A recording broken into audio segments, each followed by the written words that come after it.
Hello, my Culture Askin, and today, guys, I'm here to do another anime review, and the review is to Boku no Hero Academia Season 2, Episode 5, guys. Sorry, guys, for this review being late. Part of the reason, actually, if you guys see my Attack on Titan review, you understand from that, but also, second reason why, that's probably most of my other reviews, but the main reason for this reason why this episode was late up, me to review, is because I've been busy with the May Day Festival, actually. Like, I was planning on doing it on Monday, but the May Day Festival took too much of my time and too much of my energy.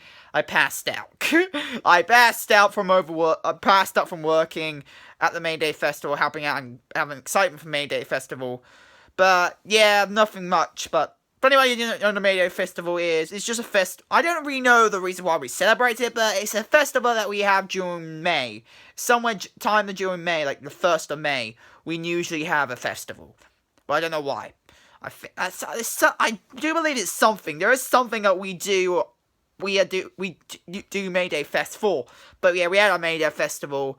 But yeah, it's pretty good. But anyway, that's the reason why I couldn't do reviews of this episode yet. But anyway, that's the reason why this review is late. So let's get into a review of episode 5 of Boku no Hero Academia Season 2, or My Hero Academia Season 2, episode 5. So let's get into it. So guys, in this episode, it continues off what the last episode left off, with Midori facing off Tokoro.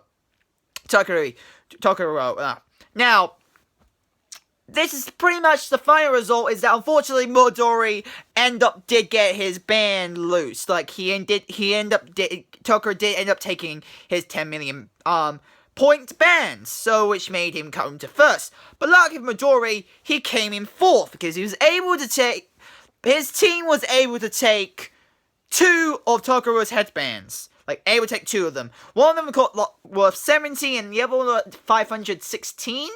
Around that many points, like 516 and 100 and again 70 points. So Midori was able to get to 4th place because of that. So Midori lucked out. Midori, I gotta say, like, he was definitely fighting Tokoro at an equal level. He was definitely fighting Tokoro at an equal level. And actually, another thing is that he could have actually got his 10 million points back. He actually could have got his 10 million points back. The reason why, he was able to defend and actually, you can say, somewhat defeat Tokoro in that battle when you're trying to get one of the headbands. This is when he got the 70.1. This is when he got his 70.1. If Tokoro only had one band, if he only had one, that means Tokoro could, and it was a 10 million one, he could have freaking lost that 10 million one. Luckily for him, he had multiple ones, and seems like they were switched around the positions of the bands, so they weren't, so they can confuse them, so they weren't able to take the right one. But it just shows you that Midori, he's fucking smart, and it looks like we know the extent of the limiter of Midori's ability. Like, as you guys know, until we get stronger, of course, he won't be every time he uses his All for One, he will gain damage from it. But there is a slight back to that, from happening. And is that as long as he doesn't actually make physical contact with a physical object, in other words, a person's body, or the ground, or anything like that. But if he makes contact with an ability, a non-physical ability, you can say a gas or water ability, like something that has a physical form but you can go past through, like water, gas like fire. Midori can easily nullify that, like, well, not nullify, but he can easily destroy that. Like, he can make that ability, once it's activated, he can actually swipe that activation out. Like, when Midori was trying to get the band, like that, trying to get his band back, Tokoro was about to use a flame ability, which it seems like he was not planning on doing at all. Because if you guys notice, the majority of the tournament, Tokoro would have been using only his ice abilities. Because part of the reason why his fire ability, of course, his fire quirk, part of it is a quirk, comes from his father. And it seems like he's been, sort of like rebelling, you could say, like childish rebelling against his father. I don't know why. We still don't know why he's sort of like denying his father's inheritance or not. We definitely knows there's something definitely involves his father, and part of the reason why he won't use his flame hearts that often is because of his father. He doesn't want to show that but he was about in that situation he was in. He was willing to break the oath he made for himself and use it against Midori, but of course Midori sloughed it out and able to get the man back. Unfortunately, he only left with 70 points. Now, and it was also only like 1 minute left. And just 10 seconds before the end of the match, Takorono,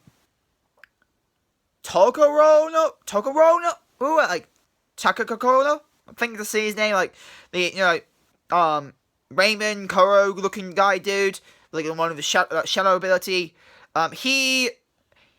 Just a blink of a few seconds, he was able to take another ban from Takuro, which of course was the 516, I think. 516 points worth one. And because of that, he was able to be in 4th place and move on to the next round. Because the top 4 people of the game of this round of the charity battle would be going through the next round. Of course, Midori got 4th place, so he's made it for the next round.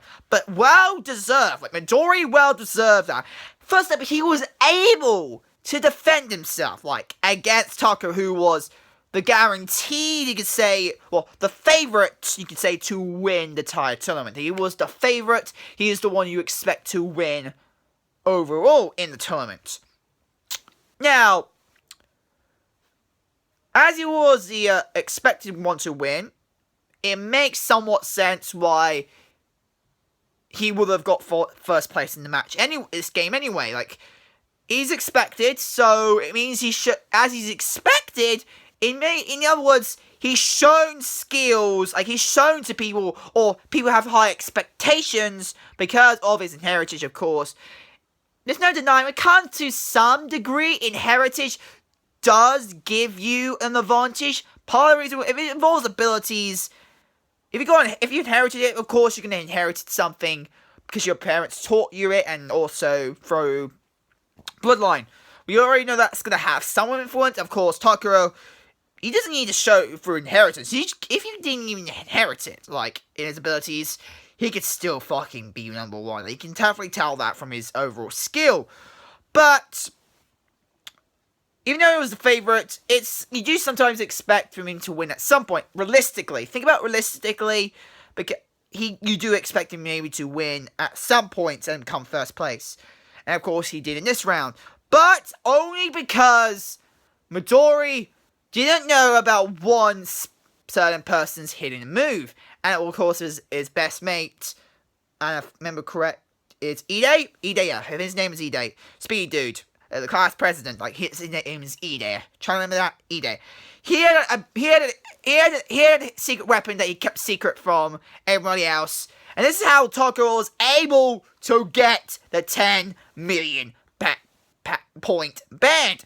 Only because Ide had a special move that he did not show anyone, and is that he can overdrive his speed boost. Overdrive to a point where, unfortunately, it hinders his overdrive ability and that he can't go any longer. Once he uses it, he won't be able to use it for a while. He won't be able to use his speed boosting ability for a while now. It has to recover. And because of that, his gears, like his own gears, got busted. But because of that, as is also like a minute before the game was over, he was able to take the band off Midori and gain the 10 million. And of course, and lucky for the rest of them, they were able to think smartly, because after they told Midori about, after he told him that the secret ability, he told him about the hindrance man using it, so they figured that he had to know smart ways to defend themselves against Midori and the others, so they can keep the 10 million. So of course one of them is switching the bands places, so they won't get the band, so they get confused where the bands are, and also again using their abilities to defend themselves. Now, let's say this, again, Takuro, pretty much, got to say this, we found out his limiter to his abilities, like his shadow abilities. What is his limiter? Because we know every single ability has some of a limiter. His limiter is that during the day, like, if he's not in complete darkness, surprisingly, it's complete darkness. Because I think, when I think about shadows, if it's complete darkness, a shadow should not be formed because it's complete darkness. Everything is covered in a shadow. And some reason, a lot of times it does control, loads of times it involves shadows, and loads of times it does involve shadows. A shadow itself can't work in a complete shadow. Like, if it's complete darkness, the shadow ability won't work. That's one usually thing about shadow abilities, because they need still some form of light, but again, light that can get reflected, that can make a shadow. But if it is in complete light, where there's no way a shadow can be formed, or which is impossible, if any, like, right now, you guys can tell I've got a shadow, like, there's a shadow coming through me right now, because of light. But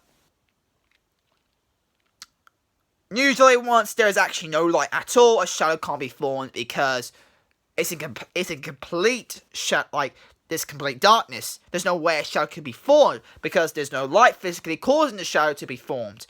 You could say an infinite shadow that can't be controlled, you could say. But in this case, we found that his ability, during the day, during when it's light, his ability, his actual shadow ability is weaker. Like, during the night, it's stronger. If it wasn't during the night, it's like during times where it's dark. Like, if it was in dark locations, Togo's ability would be attacking ability.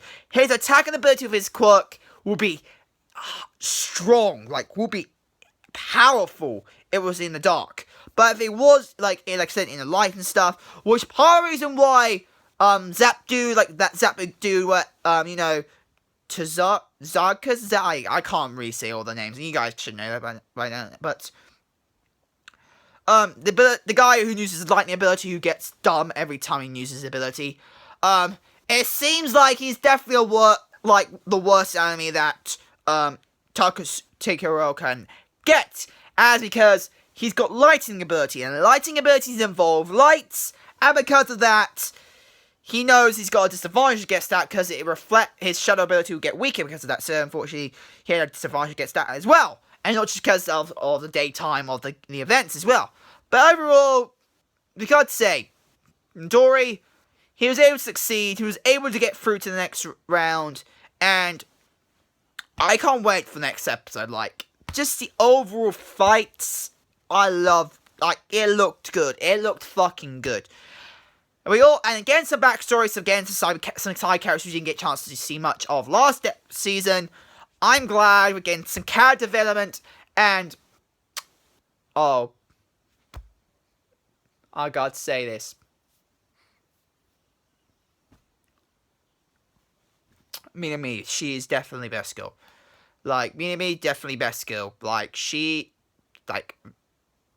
Levitation Girl, fucking best girl. Like, I like her character. Like, she's kind, she warm-hearted, and very innocent. And why she wants to become a hero, I give her justice for, because in my case, I'm in that situation. If I can get money like that from being a hero, I will fucking do it. No matter what, even if I get a quirk and because part of the reason, like I said, my family seriously does need it. Like, we're in a serious situation. But I gotta give her that. Like, Midori, she definitely does. Like, sign up names Midori. She definitely does.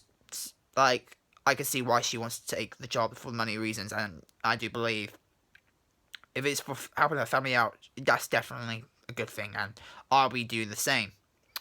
And yeah, now, like I said, animation,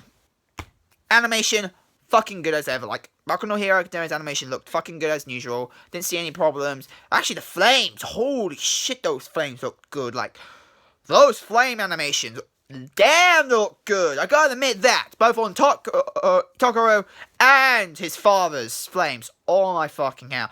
And of course, we know that All Might and Tokoro's father had a history together, because Tokoro's father is ranked second, while All Might's ranked first. So we can see the reason rivalry between Midori and Tokoro is because of them. First up, Midori actually having a similar ability, or exactly the same ability. Everybody thinks just similar, not exactly the same, because no one knows the true secret about All for One. But pretty much the exact same ability as All Might, and Toko, of course, having, again, a similar ability with an extra added bonus to be able to freeze things as his father. And obviously that means they're going to have a rivalry between you could say, pupil against pupil of second best against first best heroes. So, the best heroes in the world. So, yeah. And overall, I got to say this episode has definitely been a good episode. Anyway, guys, that's my anime review to Boku no Hero Academia Season 2, Episode 5. Hope you guys like it. But come on, fans. If you guys in the fan mail, go down below. My set, and yeah. And also, I'm planning on reviewing the other episodes. Don't worry, I'm planning on reviewing the other episodes like that came out today. I'm planning on reviewing them, don't worry. And yeah. And guys, hope you guys like it. Comment, subscribe, and I'll see you guys later. Bye, guys. Wow.